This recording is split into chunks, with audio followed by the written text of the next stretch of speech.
একটা নিরপরাধ প্যাটিস বিক্রেতাকে মেরে তার পক্ষে তার সপক্ষে আবার ন্যারেটিভ না পাচ্ছেন বিজেপির কুচক্রিমিরা। এটা শুধু সে মুসলমান বলে তার বিরুদ্ধে দাঁড়িয়ে পড়েছে, এতটা বিষ আপনার মাথায় ঢুকে পড়েছে। তারপরে আরে দাদা, এত মুসলিমদেরই যখন কপি করার আছে তখন ইসলাম গ্রহণ করুন না, কে না বলেছে? যান ইসলাম গ্রহণ করুন, হিন্দু ধর্মে থাকবেন না।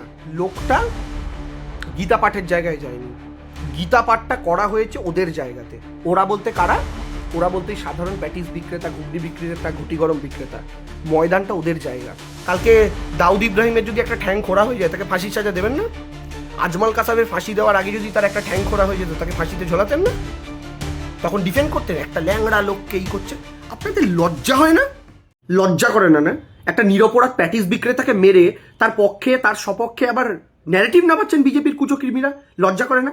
বিজেপি একটা আবার ন্যারেটিভ, একটা ভিডিও নামিয়েছে। ওই ভিডিওটায় নাকি দেখা যাচ্ছে লোকটা নাকি চিকেন প্যাটিসকে মিথ্যা বলে ভেজ প্যাটিস বলছিল। আরে দাদা, বুদ্ধি অ্যাপ্লাই করুন, বুদ্ধি অ্যাপ্লাই করুন, বুদ্ধি অ্যাপ্লাই করুন। কোথাও লোকটা বলেনি যে হাতে যে প্যাটিসটা নিয়েছেন ওই প্যাটিসটা চিকেন প্যাটিস, তার বদলে তিনি ভেজ প্যাটিস বলছেন। আপনারা এই ভিডিওটায় দেখেছেন? যারা রাস্তাঘাটে প্যাটিস খান তারা জানেন একটা দোকানে ভেজ প্যাটিসও বিক্রি হয়, চিকেন প্যাটিসও বিক্রি হয়। ওই লোকটা যদি ভেজ প্যাটিস তুলে জিজ্ঞেস করে যে এটা ভেজ প্যাটিস তো লোকটা কি বলবে? বলবে না যে হ্যাঁ দাদা ওটা ভেজ প্যাটিস, ওর মধ্যে কিছু নেই? কোথাও লেখা আছে যে চিকেন প্যাটিস তুলেছিল লোকটা, সেটাকেও ভেজ প্যাটিস বলেছে? খুলে দেখিয়েছে লোকটা তখন? প্যাটিসটা ছিঁড়ে দেখিয়েছে তখন যে এই দেখুন আমি চিকেন তুলেছি, এটাকে আমি ভেজ বলে খাওয়াতে চাইছিল? না তো, ভেজ চিকেন দুটোই পাওয়া যায়। লোকটা ভেজটা তুলেছিল, তাই দোকানদারটা বলেছে হ্যাঁ দাদা ওটা ভেজ। আর আপনারা সেটা ট্র্যাপে পা দিয়ে একটা নিরপরাধ বিক্রেতা শুধু সে মুসলমান বলে তার বিরুদ্ধে দাঁড়িয়ে পড়েছেন। এতটা বিষ আপনার মাথায় ঢুকে পড়েছে, এতটা বিষ।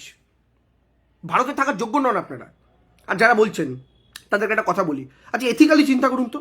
ওই যে ব্রিগেড ময়দানে গীতা পাঠের অনুষ্ঠান হচ্ছিল, আয়োজকরা কোথাও পোস্টার বা ব্যানার লাগিয়েছিল যে ওইখানে প্যাটিস, চিকেন, মটন ইত্যাদি নিয়ে ঢোকা নিষেধ, আমিষ নিয়ে ঢোকা নিষেধ? কোথাও কোনো ব্যানার পোস্টার লাগানো হয়েছিল? Yes or no? নো। একজন সাধারণ মানুষ যিনি খবর দেখেন না, যিনি সচেতন নন, যার রাস্তায় 24 ঘন্টা কেটে যায় বিক্রি বাট্টা করতে করতে, তিনি একটা গ্যাদারিং দেখেছেন, সেখানে প্যাটিস বিক্রি করতে ঢুকে পড়েছেন। তার পক্ষে কি এতটা নলেজ থাকা সম্ভব? সম্ভব নয়।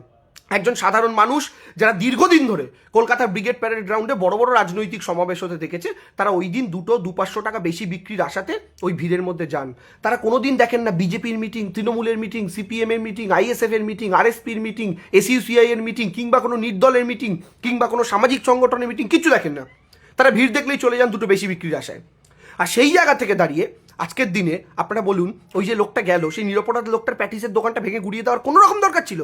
সাপোর্ট করে আবার আপনারা কি বলবেন? তার আগে একটা কথা বলি, লোকটা গীতা পাঠের জায়গায় যায়নি, গীতা পাঠটা করা হয়েছে ওদের জায়গাতে। ওরা বলতে কারা? ওরা বলতে সাধারণ প্যাটিস বিক্রেতা, ঘুগনি বিক্রেতা, ঘুটি গরম বিক্রেতা। ময়দানটা ওদের জায়গা, ওরা ওখানে বিক্রি করে, সেখানে আমরা প্রোগ্রাম করি রাজনৈতিক দলের লোকেরা গিয়ে। ফলে ওরা আমাদের জায়গায় এসে যায়নি, আমরা ওদের জায়গায় চলে গিয়েছিলাম, সাধারণ খেটে খাওয়া মানুষগুলোর জায়গায়। আপনি বলবেন আচ্ছা, এখনই কমেন্ট করতে যাবেন অনেকে, প্রকাশ্যে বলে। আচ্ছা আমার একটা কথা বলুন তো, গীতা পাঠটা তো বাড়িতে করার জায়গা, প্রকাশ্যে মঞ্চ বেঁধে 5 লাখ লোককে জড়ো করে করার জায়গা কি? এখনই একদল লোক কমেন্ট করতে যাবেন, কেন মুসলিমরা যখন রাস্তা ব্লক করে নামাজ পড়ে, মুসলিমরা যখন মাঠের মধ্যে নামাজ পড়ে, আরে দাদা এত মুসলিমদেরই যখন কপি করার আছে তখন ইসলাম গ্রহণ করুন না, কে না বলেছে? যান ইসলাম গ্রহণ করুন, হিন্দু ধর্মে থাকবেন না। সনাতন ধর্ম আপনি ডিজার্ভ করেন না, কারণ আপনি সব কিছুতেই যদি মুসলিমরা এটা করে তাই আমরাও করব, মুসলিমরা ওটা করে তাই আমরাও করবো বলে কপি করতে থাকেন, তাহলে আপনার ধর্মের কোনো সত্তা থাকে নাকি? আপনি তো সবটাই কপি করে করছেন, তাহলে ওই অন্য ধর্মে যোগ দিন। তাহলে কেন থাকবেন সনাতন ধর্মে? মুসলিমরা তো এক ঈশ্বরে বিশ্বাসী, আমরা কি এক ঈশ্বরে বিশ্বাসী নই? তো আপনি সব কপি করতে পারবেন? পারবেন না তো। তৃতীয় বক্তব্য, বাঙালির হিন্দুত্ব একটু অন্যরকম। বাঙালি নিরামিষাসী হিন্দুত্ব নয়, বাঙালির মা তারার কাছে শোল মাছের ভোগ চড়ে, বাঙালির পাঁঠা বলি হয়, বাঙালির শোল মাছ বলি হয়, এমনকি মা কালীর সামনে খাসির পাঁঠার মাংসের ভোগও দেওয়া হয়। এটা জানেন তো? শুধু তাই নয়, বাঙালি দুর্গাপুজোয় হাতে এগরোল, চিকেন রোল নিয়ে প্যান্ডেল দেখতে যায়, ঠাকুর দেখতে যায়। এটা হচ্ছে বাঙালির দুর্গাপুজো। আমিষ না খেলে বাঙালির দুর্গাপুজো হয় না, এটা বাঙালির হিন্দুত্ব। আর যে হিন্দুত্বটা এখন চাপানোর চেষ্টা চলছে, যাতে আপনারা কেউ ট্র্যাপে পা দিচ্ছেন, সেটা উত্তরপ্রদেশের হিন্দুত্ব। উত্তরপ্রদেশ কি বাঙালির হিন্দুত্ব মানবে? মানবে না। আর বাঙালি হিসাবে আপনি নির্লজ্জের মতো ওদের চাপিয়ে দেওয়া হিন্দুত্বটা মানছেন, লজ্জা হওয়া উচিত। এতে আমাকে গালাগাল দিন, অপছন্দ করুন, আমার কি বয়ে গেল, কিন্তু আমার কালচারকে নষ্ট করছে বিজেপির কিছু ক্রিমিকিট, এবং তার সঙ্গে ট্র্যাপে পা দিচ্ছেন কিছু উগ্র মুসলিম বিদ্বেষী ইসলামোফোবিক মানুষজন, শুধুমাত্র প্যাটিস বিক্রেতাটা একজন মুসলিম বলে, আর কিচ্ছু না। আর যদি হিন্দু হতো তাহলে খুঁজে বার করার চেষ্টা হতো তার 14 গোষ্ঠীতে কেউ কোনোদিন তৃণমূল করেছে কিনা, তার বাবার কাকার মামার মাসি কেউ পঞ্চায়েত সদস্য আছে কিনা, তার পিসার মেশোর মামার দাদুর ঠাকুরদার ভাইপোর ভাইজির কেউ কাউন্সিলর আছে কিনা, তখন তৃণমূল যোগ বার করার চেষ্টা হতো। কি বলা হতো তখন? তৃণমূল হিন্দুদের অনুষ্ঠান অপবিত্র করার জন্য এই কাজ করেছে। আরে লজ্জা করুন, একটা সাধারণ মানুষ, কোনো শক্তিশালী মানুষ নয়, একটা দোকান ভেঙে দিতে ক্ষমতা লাগে না, কিন্তু ওই লোকটার এই দোকানটা তৈরি করতে হয়তো 5 বছরের পুঁজি লেগেছে। আপনি লাত মেরে ভেঙে দিয়েছেন আপনার ঘৃণার জন্য। কিন্তু এটা মাথায় রাখবেন, ভারতবর্ষের বাইরে বহু দেশ আছে, আমেরিকা, ইউরোপ, বহু দেশ, মহাদেশ, সেখানে যদি এই হিন্দু ধর্ম নামটা শুনলে কালকে অত্যাচার হওয়া শুরু হয়, আপনার কষ্ট লাগবে না? শুধুমাত্র একটা ধর্মের ব্যক্তি হওয়ার জন্য এই অত্যাচারটাকে সাপোর্ট করছেন। গুন্ডামি তো কেউ করতেই পারে, গুন্ডামিটার বিরোধিতা করুন।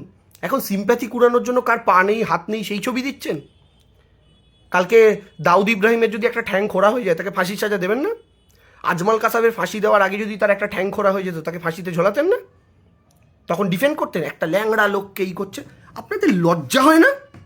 লজ্জা হয় না? ভুল ভাল আর্গুমেন্ট দিয়ে চলেছেন তখন থেকে। আরে করুন না গীতা পাঠ, কে না বলেছেন? কিন্তু প্যাটিস বিক্রি করা অপরাধ, আর গীতা পাঠের মঞ্চে বসে রয়েছে কে? ধর্ষণে অভিযুক্ত কার্তিক মহারাজ, যে মঞ্চে দাঁড়িয়ে গীতা পাঠ করাচ্ছে। আরে হিন্দু হিসাবে প্রথমে এটা নিয়ে তো প্রতিবাদ করুন। আপনার ধর্মটাকে নষ্ট করে দিচ্ছে, পচিয়ে দিচ্ছে যারা। বাঙালি হিন্দুরা না রামকৃষ্ণ, বিবেকানন্দ, সাধক বামা খ্যাপাকে ফলো করে এসছে। তাদের বাড়িতে বাড়িতে এই মনীষীদের ছবি, যাতে ক্যারেক্টার নিয়ে কেউ কোনোদিন কোনো প্রশ্ন তুলতে পারবে না। আর ওই বিজেপি যে ধর্মটা আপনার ঘাড়ে চাপিয়ে দিতে চাইছে, রিল দেখিয়ে, শর্ট দেখিয়ে, আয়োজন করে আপনি ট্যাপে পাও দিচ্ছেন, ওই ধর্মে না ওই উত্তরপ্রদেশীয় কালচার, মানে নর্থ ইন্ডিয়ান কালচারের যে হিন্দুত্ব, সেই হিন্দুত্বের কালচারে ওখানকার ধর্মগুরু কারা বলুন তো? ধর্ষণে দোষী সাব্যস্ত হওয়া আসারাম বাপু। দোষী সাব্যস্ত, অভিযুক্ত নয়, দোষী সাব্যস্ত, প্রমাণিত ধর্ষক, যে আসারাম বাবুকে আবার জেল থেকে মুক্তি দেওয়ার ব্যবস্থা করে মোদী সরকার প্যারোলে। ওদের আইডল কারা বলুন তো? বাবা রাম রহিম, ধর্ষণে অভিযুক্ত নয়, প্রমাণিত ধর্ষক। হরিয়ানার নির্বাচনের আগে প্যারোলে মুক্তি দেয় কে? নরেন্দ্র মোদীর সরকার। ধর্ষণ প্রমাণিত হয়ে গেছে, তারপরেও বাংলাতে কোনোদিন বাঙালি হিন্দুর আইডল এরা ছিল না। আজকে কার্তিক মহারাজ হিন্দুদের আইডল, মঞ্চে বসে গীতা পাঠ করছে যে ধর্ষণে অভিযুক্ত। তাহলে কি প্রমাণ করতে চাইছো? নতুন নব্য হিন্দুরা আমাদের হিন্দু ধর্মটাকে আর কতটা কলঙ্কিত করবে? তাহলে বিজেপির নব্য হিন্দুদের কাছে ধর্ষণে অভিযুক্ত হওয়ার চাইতে প্যাটিসে চিকেন থাকাটা বেশি অপরাধের, তাই তো? প্লিজ, কেউ তোমাদের অধিকার দেয়নি গো আমাদের হিন্দু ধর্মটাকে এভাবে নষ্ট করার। তোমরা প্লিজ বেরিয়ে যাও বাংলা থেকে। এই বাংলার হিন্দুত্ব তোমাদের পথে চলবে না, এটা বিবেকানন্দ রামকৃষ্ণের পথে চলবে। আর যদি বাইরের থেকে কাউকে ফলো করতেই হয়, তাহলে প্রেমানন্দজি মহারাজের মতো সন্তদের ফলো করো। এরা ঘৃণা ছড়ায় না। আর ঘৃণার চাষই যদি করার হবে, তাহলে ঘৃণার চাষ দয়া করে ভগবানকে সাক্ষী থেকে করো না। ভগবান কোথাও ঘৃণা চাষ করতে বলেনি। আর কথায় কথায় যদি ওরা এটা করে তাই আমরাও করব বলার হয়, তাহলে সরাসরি ওদের ধর্মটাই গ্রহণ করো। কারণ আমার ধর্মটা তো আলাদা। আমার ধর্মটাকে অন্য কারোর সাথে গুলিয়ে দিও না। যার যার ধর্ম তার তার কাছে শ্রেষ্ঠ।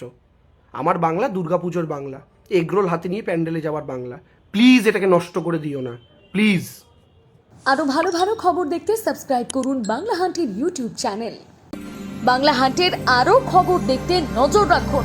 বাংলা খবর মানেই বাংলা হান্ট।